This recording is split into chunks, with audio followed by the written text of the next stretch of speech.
మనము వెళ్ళి ఇదిగో నిద్రించుచున్న లాజరును మనము లేపుదాము రండి ఆయన తన శిష్యులతో చెప్తే ఆ శిష్యులు అనుకుంటున్నారు, ప్రభా నిజంగా ఒకవేళ నిద్రపోతే మత్తులో ఉంటే మనం ఏదోలాగా లెక్కొట్టొచ్చు, నిద్ర లేకపోవచ్చు, కానీ ఆ లాజరు చనిపోయాడు కదా, చనిపోయాడని చెప్పి మనకి వార్తాన్ని కూడా 4 రోజులు అవుతుంది కదా, ఆ చనిపోయిన ఇప్పుడు మనం వెళ్ళి ఎలాగ నిద్ర లేపుతాము, ఎలాగా అతనిని మనము లేపగలమా అని చెప్పి వారు మాట్లాడుతూ ఉన్నారు.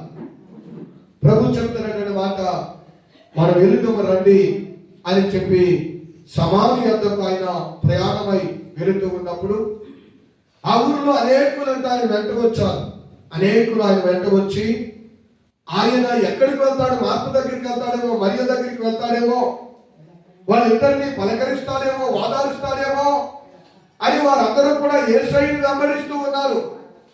మార్త దగ్గరికి, మరియ దగ్గరికి వెళ్ళి ఇంటికి వెళ్ళి వాదార్చి, అమ్మా ఇలా జరిగింది పర్వాలేదులే, బాధపడకు, ఏమి అవదు అని ఇలాంటి మాటలు ఏమన్నా చెప్తాడేమో అని అందరూ కూడా యేసు ప్రభువుని వెంబడిస్తూ ఉన్నారు.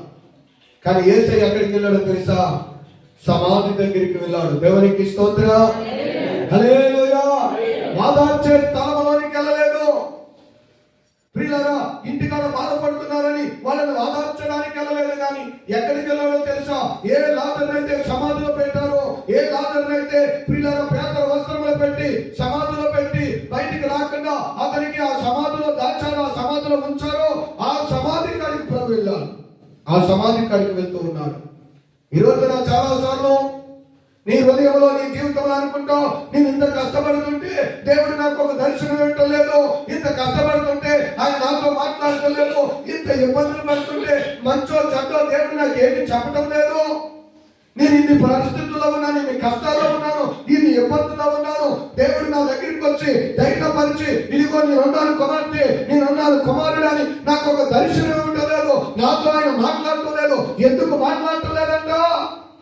నేనేం తప్పు చేశాను, నేనేం పాపం చేశాను, లేకపోతే దేవుడు నాతో ఎందుకు మాట్లాడటం లేదని చాలా మంది ఆలోచిస్తూ ఉన్నాం. చాలాసార్లు ఆలోచించాలి. ఈ రాత్రి దేవుడు నీతో మాట్లాడుతున్నాడు, నీకోసమే మాట్లాడుతున్నాడు. ప్రభు చెప్తున్న మాట ఏంటో తెలుసా? ఆయన నిన్ను నీతో మాట్లాడి నిన్ను ఆదర్శడం కాదు, కానీ అసలు వాదాడిపే అవసరం లేకుండా ఎక్కడ గాయం ఉందో, ఎక్కడ బలహీనత ఉందో, ఎక్కడ స్వస్థత కావాలో, ఎక్కడ విడుదల కావాలో అక్కడ సమస్యతో దేవుడు మాట్లాడతాడు. దేవునికి స్తోత్రం. నీతో మాట్లాడలేదని నువ్వు అనుకుంటున్నావు. మార్త మరియ ఇంటి దగ్గరికి వస్తాడేమో అనుకున్నారు అందరూ. కానీ ఆయన ఎక్కడికి వెళ్ళాడో తెలుసా?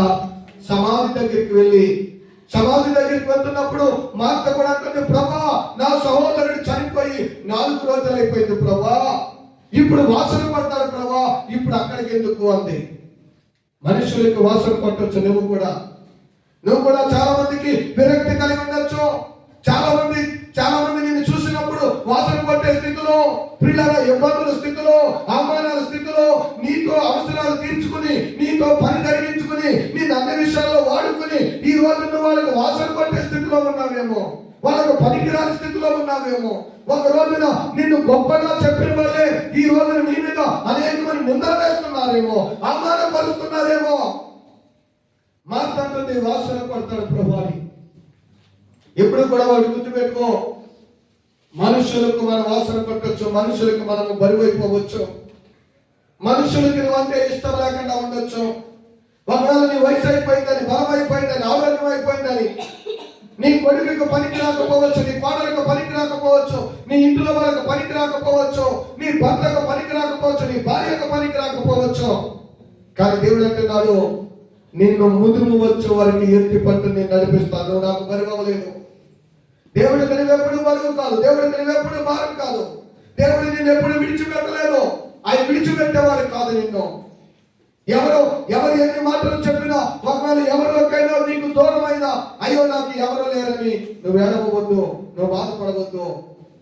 లాజరు గురించి ప్రభు మాట్లాడుతుంటాడు, ఈ వ్యాధి అతని మరణము కొరకు రాలేదు, కానీ ఈ వ్యాధి ఎందుకు వచ్చిందంటే దేవుని నామమును మహిమపరచడం కోసం వచ్చింది. దేవునికి స్తోత్రం. ఈ వ్యాధి ఎందుకు వచ్చిందంటే ఈ వ్యాధి అతను మరణం చేసి అతను తీసుకెళ్ళిపోవడానికి రాలేదు, కానీ ఆ వ్యాధి ద్వారా కొంతమంది రక్షణ పొందడానికి, ఆ వ్యాధి ద్వారా దేవుని నామం మహిమపరచబడడానికి వచ్చింది. ఒకవేళ ఆ శోధనే లేకపోతే నువ్వు ఎక్కడ సాక్ష్యం చెప్తావు? ఆ ఇబ్బంది లేకపోతే దేవుడు చేసిన మేలు నువ్వు ఎక్కడ కనపరచగలవు?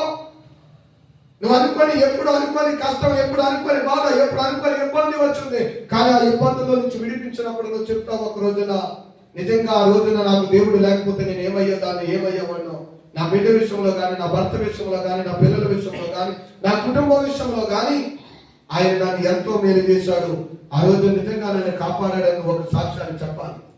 ఆ సాక్ష్యాన్ని చెప్పడం కోసం, అనేకులు ఎదుట సత్యాన్ని తెలుసుకోవడం కోసం, నేను బలపరచడం కోసం, ఇంకో మాటలో చెప్పాలంటే కొన్నిసార్లు సమస్యలు సాధన ఎందుకు వస్తాయంటే నీకు పదును పెట్టడానికి వస్తాయి. నీ ఆత్మీయ జీవితాన్ని పదును పెడతాయి, నీ ప్రార్థనా జీవితాన్ని ఇంకా పదును పెడతాయి, నిన్ను ఇంకను ప్రియులారా నిజమైన దేవుని దగ్గరికి నడిపించడం కోసం కొన్నిసార్లు సాధనలు వస్తాయి.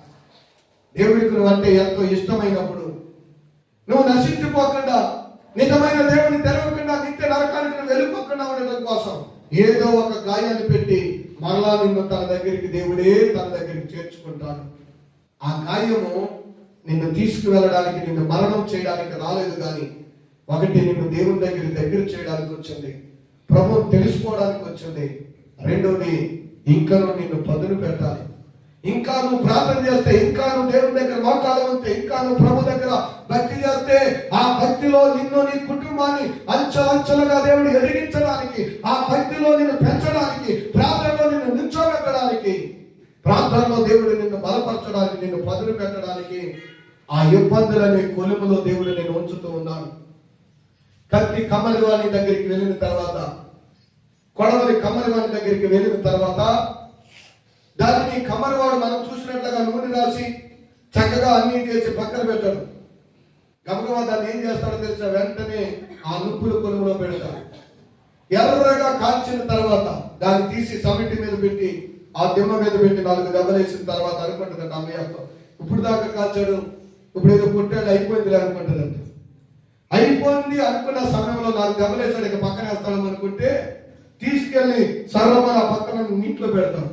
సుయ్యమనగానే దాని ప్రాణం అనిపిస్తుంది. అమ్మయ్య, ఈ సమస్యతో ఇప్పుడు అయిపోయింది, 4 దెబ్బలు వేసాడు, కాసేపు కాల్చాడు, పని అయిపోయింది అనుకుంటాడు. మరలా తీసి మరలా పొయ్యిలోనే పెడతాడు. మరలా పొయ్యిలో పెట్టి మరలా దాన్ని 4 దెబ్బలు ఎందుకు వేస్తాడో తెలుసా? దానిలో ఎక్కడైనా తుప్పుంటే, దానిలో ఎక్కడైనా వంకరుంటే, దానిలో ఎక్కడైనా పిల్లలది కత్తిలాగా కొడవలాగా పనిచేయడానికి ఏ విధమైన ఇబ్బంది ఉంటే, ఆ ఇబ్బంది కాలంలో ఒక దెబ్బేసి దాన్ని మరలా ఏం చేస్తాడో తెలుసా? నిప్పుల్లో నుంచి తీసిన తర్వాత మరలా దాన్ని బయట పెట్టిన తర్వాత ఆకురాయితో దాన్ని పాముతూ ఉంటారు. అప్పుడు దాకా అనుకుంటే ఇన్ని అయిపోయింది కదా అనుకుంటే చివరికి ఆకురాయి తీసుకుని దాన్ని పాముతూ ఉంటాడు, కత్తిలాగా పదును పెడతాడు.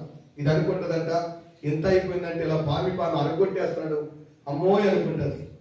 కానీ ఆ ఆకురాయితో పదును పెట్టిన తర్వాతే, లేక కక్కులు పెట్టిన తర్వాతే అది మంచిగా కొయ్యడానికి పనిచేస్తా, ఒక చెట్టును నరకడానికి పనిచేస్తా, ఒక కోత కొయ్యడానికి పనిచేస్తా.